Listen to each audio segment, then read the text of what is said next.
Welcome to the Racing Welfare Facebook Live page. I am at Clare Heights Stables in Epsom. Simon Dow has been training here for a long time. Moved stables a while back, but came back to this place. Clare Heights Stables, have a look at that backdrop over London. You can actually see Wembley from here. It's a magnificent spot. No wonder it's got the name Clare Heights. Although, Simon, I should ask you, are there any Clare heads today after the 50-1 winner yesterday at Goodwood? Well, as you know, Rishi, my head would be completely clear under those sort of circumstances. But no, we didn't go mad, actually. It was Sunday and we had a couple of drinks in the pub. But no, we haven't started the celebrations yet. But I believe the rider and the owners have made up for anything that we didn't get involved in. Well, we're here today obviously to have a look around the yard, evening stables, meet some of the staff who make this place such a success. But before we do, just a word about that win yesterday with Guy, someone that you knew from the time he was born to now, and what the whole thing meant. I mean, obviously we've heard from him quite a bit about it, but from your perspective, it must have been quite a poignant day. Yeah. I mean, I was best man at his wedding, but I think Guy's always been an inspiration to all of us. And everyone knows him in Epsom. He grew up, went to the Pony Club, all that sort of stuff, and carved a really important career. Now he works as a GP, and tough times to be involved in a profession like that. Yeah. Tough times at any time of them, but in particularly at the moment. So yeah, it was a really special day, and having known him as a kid and been involved with his life all the time, and I think he came to Hong Kong with me actually as a guest in '95 when we were lucky enough to have one in the invitational races. Young man. Yeah.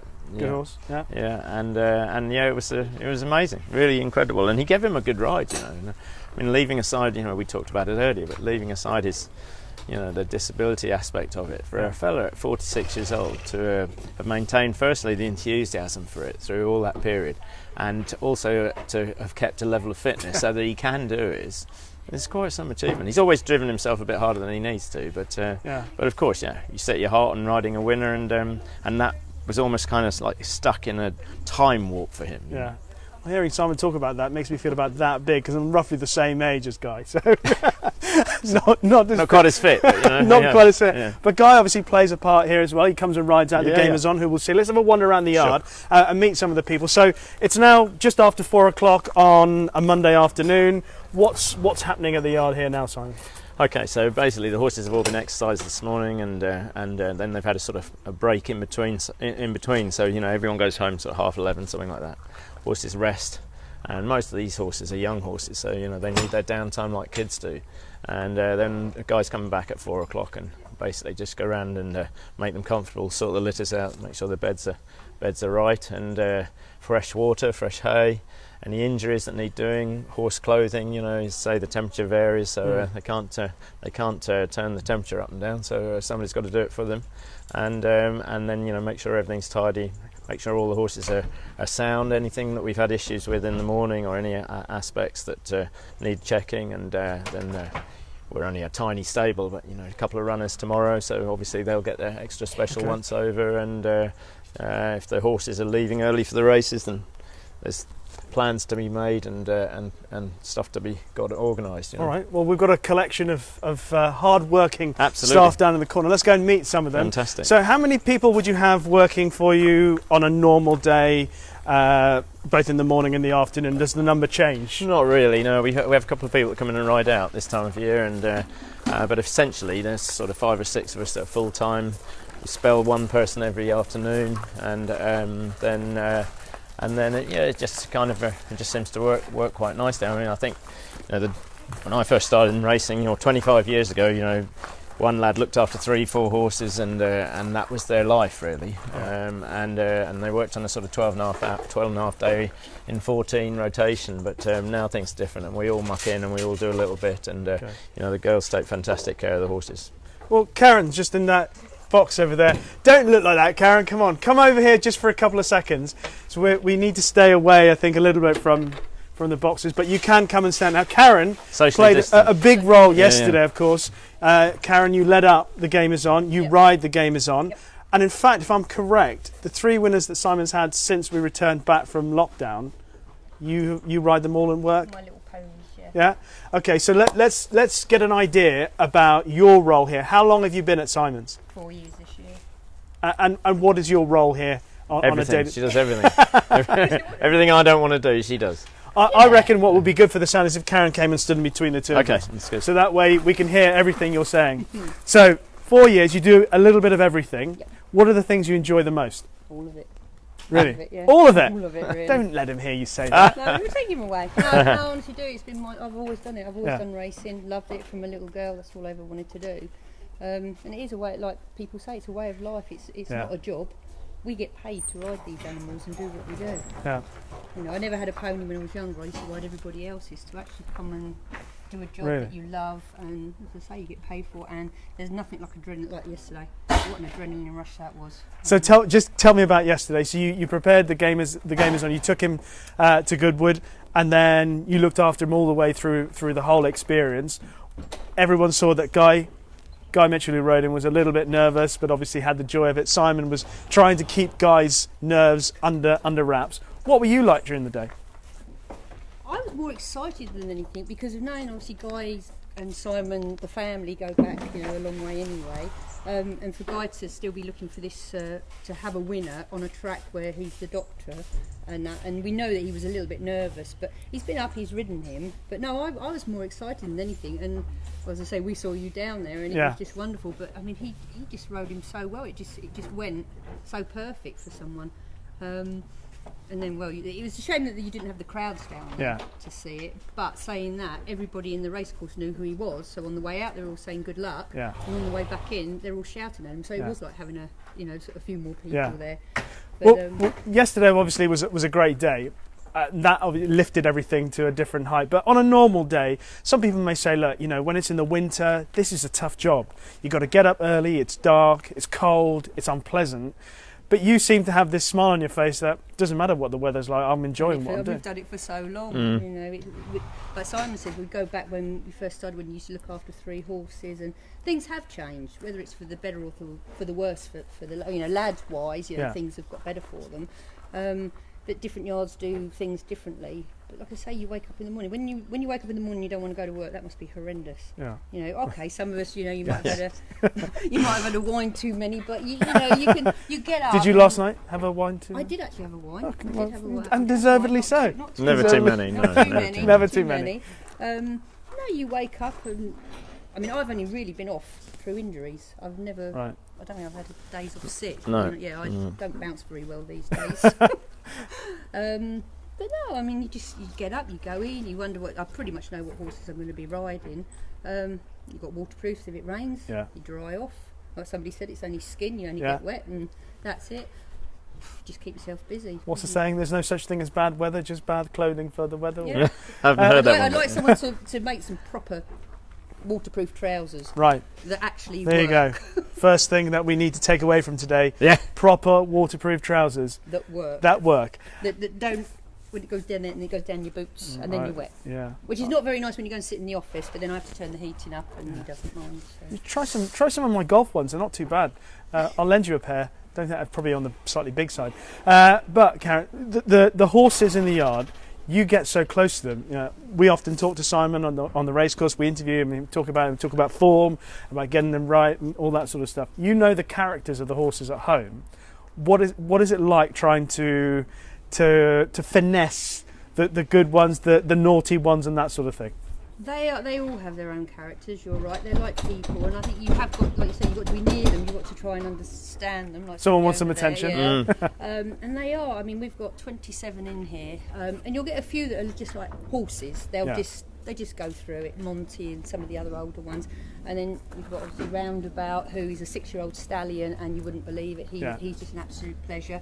You've obviously got the young horses. We've got Harvey. He's a 2-year-old colt. He's and he knows he's a 2-year-old colt. You just manage them. You learn to manage them, and you've got to basically show them that you are more superior than them. Otherwise they do squelch you, sort of thing. But it's just getting them to know their characters, and they repay you for it. You love them, and you feed them, you look after them, you do everything to them. They're your best friend. And they don't care if you're happy, sad, or whatever. They're just there for you. So to me, it's a lovely therapy. Aren't we lucky, eh? You know what? Really? We talk about the sport and we often focus on a lot of things that are tough in the sport for a lot of people. But something like this, Simon. I mean, you see it on a daily basis. How much does a trainer appreciate a member of staff? And I know it's a slightly embarrassing situation. How much does a trainer appreciate a member of staff like you Karen? just literally can't do it without people like Karen and Laura and Olivia and Tommy and Rob, the whole gang. You can't do it without them. And as I say, any trainer is only ever as good as the people that work for him, irrespective of what quality of horse you've got. So, and to hear, you can see. Yeah. Karen's she's a lot younger than me, but she's still a bit old school. So the thing is that she's been doing it all her life, and as we've talked about it a lot. But it becomes it's a bit like being in the circus. Yeah. It's more a way of life rather than a career option. And you fit your life around it, sort of thing. Yeah. You can't. Yes, well, you do. Hours, not everyone does, but you do. Yeah, but to me that's it. You've got your hours that you supposedly work. Yeah. But you don't go at 6 o'clock and one's got colic or something. You go, oh, it's 6 o'clock. I'm going home now. Yeah. That horse has got to be cared for. It means going on into the middle of the night and the next morning. So we don't have colic. You do. Well, we don't have colic. We don't have colic. Of course. No. Not in Epsom. No. And what about your hours then? You've touched on the fact that, I mentioned early starts, and you said you stay till when the job is done. So what would your hours be on a given day? We get here for just after 5:30. Late starters. We're late. No, we come in just after 5:30 and sort of get ourselves sorted out, organised for our first lot. Yeah. And then we usually get finished around 12 o'clock. But again, it depends. The work's got you can't knock off unless you've got a bit delayed or you've done 2 lots, 2 canters or something. So we finish around 12:30, and then we usually come back for 3:45. Start again, and then as you see, we work round now because we brush and wash our horses in the morning. So of an evening we come in, we skip out, hay water, rug sheets, feed, and again we usually finish 5:30, 6 o'clock. Yeah. But it all depends on what's going on.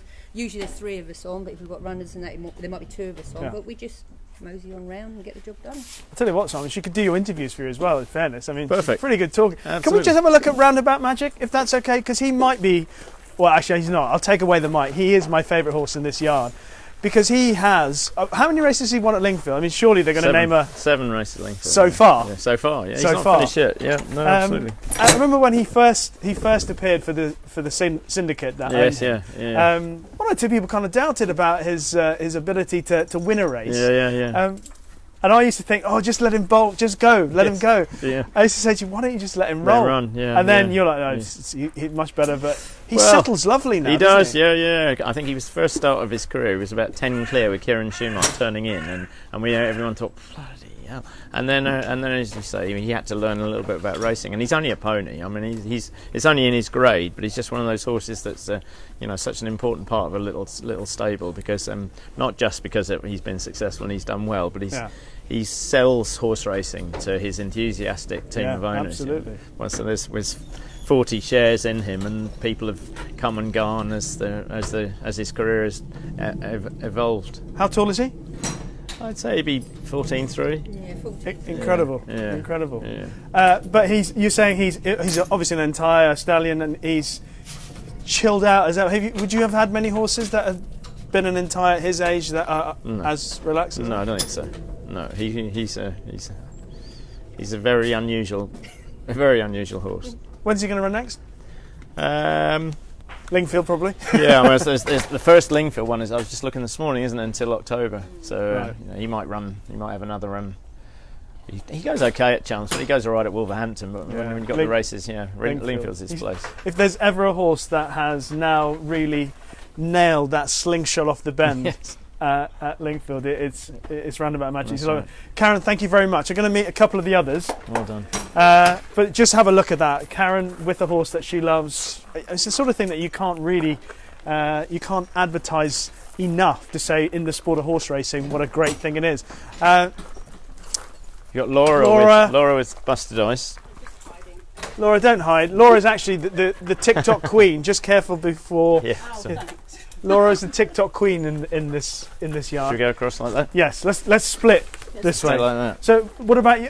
There you go. There you go. It's a second career. It's going to be a second career, absolutely. How long have you been here, Laura? About 14 years altogether, roughly. Wow. Roughly. Something like that. How did you end up here? Went racing school, didn't really get on with Newmarket, and then come here. And Simon's been stuck with me ever since. Oh, thank God, thank goodness, thank goodness. So Karen sold the story that this is a great job. It's not really a job; it's a chance to live. What about live the life that you want, like a hobby? What about you? Exactly the same. Exactly the same. You come in for horses, friendship, the people, and that's really, that's your job, your career, and hobby, as you say. Yeah. So it's just easy to come into, isn't it? Really, a bit of fun.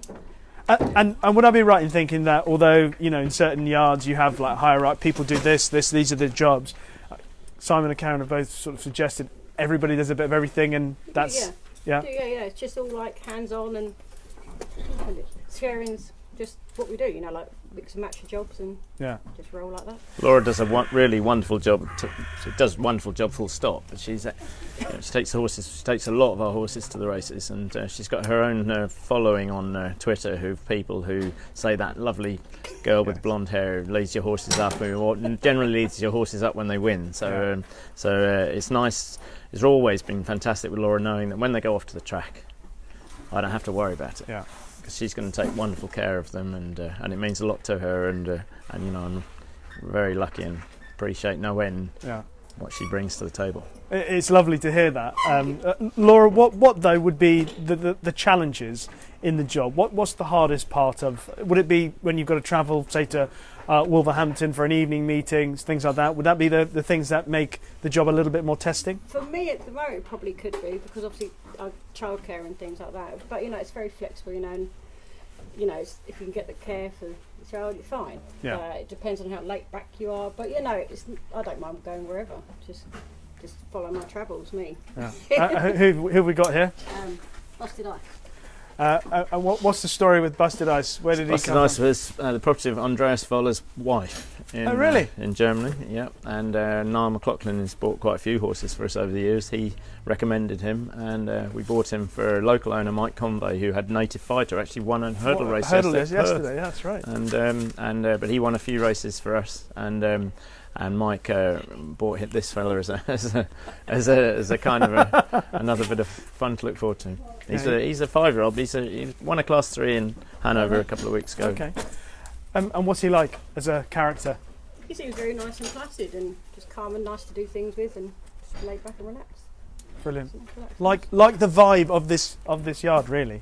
All laid back and relaxed. Laid back and relaxed, yeah. Laura, Karen, thank you very much for the moment. Where's Olivia? Yeah, can't get away with Olivia. Come over here. Come over here. Well done. And you got to stand in between. Who would you like to be as in well. front of, Liv? You got to stand in between us. You'd prefer to be with Moose Me, wouldn't you? How about Scaramanga? Yeah. What about Scaramanga? What a horse he's been. Absolutely. For the yard over the years. Showing his bottom at the moment. That's what he thinks of this. Yeah, absolutely. That's what he thinks of my presenting. Yeah. Olivia, one of the junior members of the team, if that is the right way to describe it. What got you into racing, and how did you end up here? Well, I was always interested in racing when I was little. My dad always used to like going to the races. I suppose I wanted to do it from them, but then I found out about the racing school. They love your clothes. Found out about the racing school. Not long after I finished school, I was going to go to college and do something completely different. And as soon as I found out about that, I applied. Luckily got in. And then after I finished racing school, I went to Michael Atwater's. Right. And then I came to Simon's and I've learnt loads, and my confidence has grown. Yeah. I just. And what's helped your confidence grow, without trying to put words in your mouth? Would it be the experience of working with the people that are here? All the different people, I suppose they've all got their own experience themselves, which I've learnt from them. And Simon himself has helped me with my riding, because I get to ride out with him. Just everyone, team effort to help me. And so obviously a lot of people often ask the question, what is it about racing that makes you want to get involved in it? And often you hear the answer, well, it's not so much earning money, making a massive career. It's these guys. Yeah, you just want to be around horses. Definitely, of course. Yeah, everyone has their little favourites, but there's none I can say I don't like. Well, you have to say that here in fairness. You can't. Of course, but no, there isn't any horse I've come across that I don't like.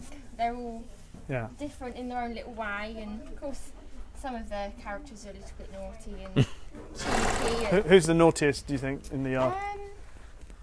Naughtiest in the yard. There's a sign over there that says "Beware horse bites." Cafe can have a little nip, a big nip.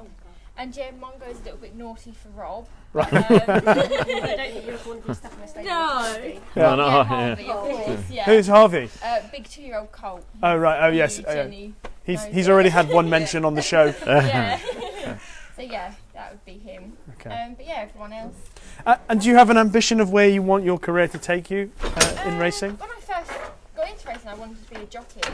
But I think I haven't got much confidence, and I don't think I ever would kind of that side of it. I wouldn't like all the pressure. Not that someone would give me pressure, but I just don't. It makes them nervous for me stood here. So I just don't like the whole, camera on you and everything. It's good. Yeah, it certainly feels like that. She seems to hate it. Yeah, she looks natural in front of the camera.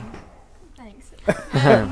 I think we talked as well. I think Olivia, and one of the things that it's really racing's international now. Yeah. And I think somewhere along the line, if somebody like Olivia at her age, with the experience that she's got behind her, if she wants to keep going with her career, you could, as we said, you could do 2 years with me, having a lot of experience with Michael as well, and it's all Epsom. Olivia would get a job anywhere in the world. Yeah. She rides very well, she's light, and she likes the horses, and she's dedicated and she's honest, and like everybody, you're picking up, as you say, on the yard vibe. Everyone inspires each other, and they're proper people. Yeah, I'm interested to hear. Tell me something about your people of your age group, which is a long way away from where I am now. But people in your age group and your peers, your friends who don't have anything to do with racing, how do they view the fact that you work in racing and you have this job? What's their vibe about what you do? Well, obviously I had friends from school, and then obviously after school I moved up here, so I haven't really got much contact with them if I go home. But when I say I'm busy, they don't understand at all. Even if I explain it, they say oh, but it's all right, just book it off. I don't want to book the time off and stuff because I want to be around horses. But yeah, no one does understand really unless you are. Yeah, I want to ask about a word that I think is really important in racing, especially for the staff, which is commitment. Like just what Olivia's saying about book it, but you don't really want to go away because you're so committed to the job and committed to the horse. Would that be fair? Yeah, exactly. Well, yes, absolutely. Would that be a thing that you found? I think in particularly in Epsom, where I think we've talked about it a lot over the years, but it's this kind of like, because it's a smaller training centre, you get this sort of family unit, and we've all. I used to call it a Mars bar job when people understood the advert, because you do work, rest and play with each other, and it is literally it's one of those things where it's all so interwoven, and I think we're lucky in Epsom to have a quality of staff that is as good as anywhere, not just from their ability, but the fact that they are, as you say, that specific word, that commitment, and it means a lot. And say when people like Liv say, "Well, I don't really not that bothered about," of course they want time off, of course, absolutely right. And the world's changed from when you expect, but the reality is nobody wants somebody else riding their horse. Yeah. Well, nobody else necessarily wants somebody going in and seeing their horse first thing in the morning. Yeah. Do you know what? You can't advertise for that. You can't put that on the advert and say this is how you're going to have to be. It's something that naturally evolves, or the people already naturally have. And I'm very lucky to have the people, as you can tell. Well, in fairness, you are, racing is as well. We haven't spoken to Tommy yet. No, Tommy would probably be hiding. He's the last. Where is he? Is he hiding? He's hiding. Should we find Tommy? Let's find Tommy. And he'll be the last person well we speak to. Thank you very much. We have to negotiate past you here, one at a time. Tommy, where are you? Speaking. Let's wander around and see if we can find him. I think Tommy does also a few different things. Obviously, he rode as an apprentice. Yep. He is part of the yard. He's travelled with you. He was when... he keeps me on the straight and narrow. So when you had that great success... in Scary won in Doha, Mr. Scaramanga won in Doha, won that big prize. Yeah. No, he's an important part of the team, and so you go in 2000 and 20, I'm finding it. I've just started riding out a little bit myself again, but you need someone on the ground. You've got to have somebody on the ground when the horses are training. More people that are looking at them, or the more quality people you've got looking at them, the better, the less likely you are to miss something. Who have you got there, Tommy? Rini Del Campo. Hasn't run yet, right? No, 2-year-old filly got footsteps in the sand. Homebred? She is, yeah, one of Rob's, yeah, out of Persad. Rob Moss, an important owner for the yard, an important owner for the yard for Epsom as well. He's put a lot into it. Yeah. Tommy, I was just talking to Simon about the time that you went with him to Doha with Mr. Scaramanga. I mean, for someone your age, I mean, how old were you when you went over there? I'd have been 20. Yeah. So, that's a lifetime achievement, to be honest, just to go out there and witness that and do it. I was very grateful, obviously, but for the yard as well, it was amazing. And Rob and Dale at the time. So. Yeah. I mean, what is it like for you to? Cause obviously, when you started, you had that ambition and you wanted to be a jockey. Yeah. You had a few goes. You know, I had a couple of rides. Yeah. What changed that you said? You know that. My weight, actually, Rish, to be honest. Yeah, I got too tall and a bit heavy, and it's going to be too much of a struggle. So it's better for me to focus my mind on something else. Yeah. Rather than that, yeah. How much do you enjoy what you do and the role you play in the yard here? It's fantastic. I'm learning an awful lot every day. We're having winners now. We're back on the score sheet. But yeah, no, it's very good. And do you have an ambition now where this career will take you? Maybe. Yeah, I mean, for the minute, I'm just kind of seeing how it goes, plays out, learn as much as I can. Maybe one day I'd like to train. We'll see how the world kind of turns out. Learning from the master. Well, I'm trying to put him off. Master. Yeah, try to put him off. Yeah. She's, by the way, she's a lovely looking filly, isn't she? I first seeing her fresh. Yeah. So the mare's had so 6-1, is it? I think. Yeah. 6-1, but she's just had another one by Proconsul, who's full brother to Frankel. Frankel, that's right. Yeah. And the mare hasn't had much of a chance, and it hasn't quite worked out with her. She had a couple of ordinary stallions, but actually this filly goes nice. Yeah. Tommy, we've spoken to all the ladies in the yard. Just a word from you about what you find in the yard to be the most enjoyable things. Everybody's mentioned about, so don't stitch them up. They've all mentioned about a lovely vibe, and they all feel part of the team, and they all feel like they do everything. How would you describe the positives about being involved in the yard here? We all work well as a team. I think we're such a small stable, every winner counts. So when we do have winners, it means an awful lot to us. We've got such a great bunch of owners that really look after the staff. They kind of go easy and things like that. But yeah, winners as well. We need the winners. Well, speaking of that, Simon, you are how many winners shy of 700 career winners? It's 3, yeah. 3. Yeah. If you could set yourself a target, I think maybe in the next couple of weeks you could do that. Can you? Come on. Yeah, of course. I mean, you hope. I mean, listen, it doesn't seem. We've talked about it a lot, but it doesn't seem much for a lifetime's work when you look back at it. But at the same time, I think you're underselling yourself. 700 is quite a lot, considering you've not small stable. You've never expanded. It's always been this sort of. Yeah, absolutely. Yeah, no, listen. How can you do it? Without a team of people behind you, and without the owners, they're the ones that make it happen. As I say, if it wasn't for the people that own the things, we couldn't do any of it. We can't afford to do it ourselves, so we're completely reliant. So it's been a great journey. As I say, and majority of it has been on this exact spot. Looking out at that amazing view as we started every single day. So it's a great place to train horses. And we've seen it change. Of course, Epsom's more urbanised now than it was, and there's certain unusualities about using Epsom Downs as a place to train horses, but it's still a very successful and historic training centre. Well, hopefully Epsom will continue to hold its place in the importance for racing in this country. And obviously, as we know from Simon and listening to all the team today, whether it's Karen, Laura, Liv, Tommy, Rob who's not here, they've all played an important role in getting Simon and all the staff before that. Of course. He's 3 shy of 700 winners. It's been a real joy wandering around the yard and obviously getting a little bit of an insight into how much they all enjoy what they do here at Clare Heights Stable. So I hope you've enjoyed what we've done here this afternoon. Hopefully any of you who have missed it, you can always go to the Racing Welfare Facebook page and catch up with any of it, and obviously any donations to Racing Welfare, we really appreciate it. So thanks a lot for tuning in, guys, and hopefully catch you soon.